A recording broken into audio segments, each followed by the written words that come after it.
आदर्श राजा वो है जिसके तन, मन और आत्मा तीनों दृढ़ हो। तीनों दृढ़ क्यों? यदि राजा तन से दुर्बल हुआ तो ना संभाल पाएगा अपनी सेना को, ना सीमाओं को।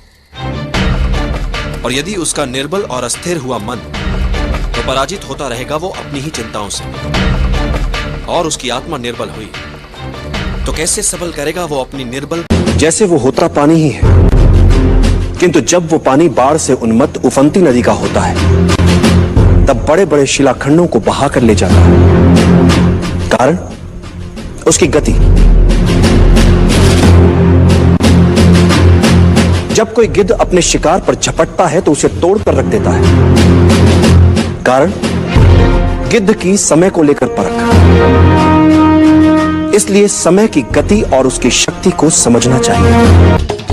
युद्ध शास्त्र का प्रमुख सिद्धांत, यदि तुम शत्रु के निकट हो तो उसे भ्रम में डालो कि तुम उससे दूर हो। यदि तुम उससे दूर हो तो उसे भ्रमित करो कि तुम उसके निकट हो। यदि तुम सशक्त हो तो उसे दिखाओ कि तुम निर्बल हो। और यदि तुम निर्बल हो तो उसे जताओ कि तुम सशक्त हो। यदि शत्रु से बराबरी की लड़ाई संभव नहीं तो उसे भ्रमित करो। एक स्त्री पुरुष को बना भी सकती है और मिटा भी सकती है।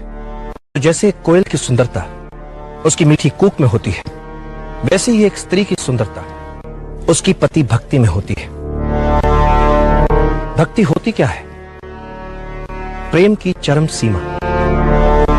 प्रेम की चरम सीमा अर्थात संपूर्ण विश्वास, संपूर्ण समर्पण अर्थात भक्ति। और जब ये जहां हो जाती है तब एक पक्षीय नहीं होती। अब एक क्षण के लिए सोच कर देखिए, एक व्यक्ति अखंड भारत के निर्माण में लगा है और उसके हृदय में रह रहकर प्रश्न उठ रहे हैं। घर पर उसकी पत्नी कैसी होगी, क्या कर रही होगी? कल्पना में यह चित्र कितना विचित्र लग रहा है। इसलिए कहते हैं कि प्रेम योद्धा को निर्बल बना देता है। प्रेम योद्धा को ऐसी ऐसी दुविधाओं में डाल देता है जहां उसके लिए उचित और अनुचित में भेद करना कठिन हो जाता है। प्रेम में उसे सब कुछ इतना स्वप्निल, इतना सुंदर लगने लगता है कि वो लड़ना तक भूल सकता है उसकी सुगंध में डूबकर, कि वो युद्ध तक हार सकता है उसकी सुगंध में डूबकर। यह उसके लिए घातक हो सकता है, उसके साथ कोई भी अनहोनी हो सकती है।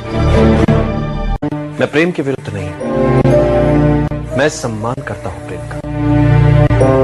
किंतु एक छोटी सी भूल जीवन ले सकती है, उस स्वप्न को चूर चूर कर सकती है। ये तुच्छ भूल जो उससे भी बड़ा है, मुझसे भी बड़ा है, आपसे भी बड़ा है, हम सबसे बड़ा है। अखंड भारत का स्वप्न।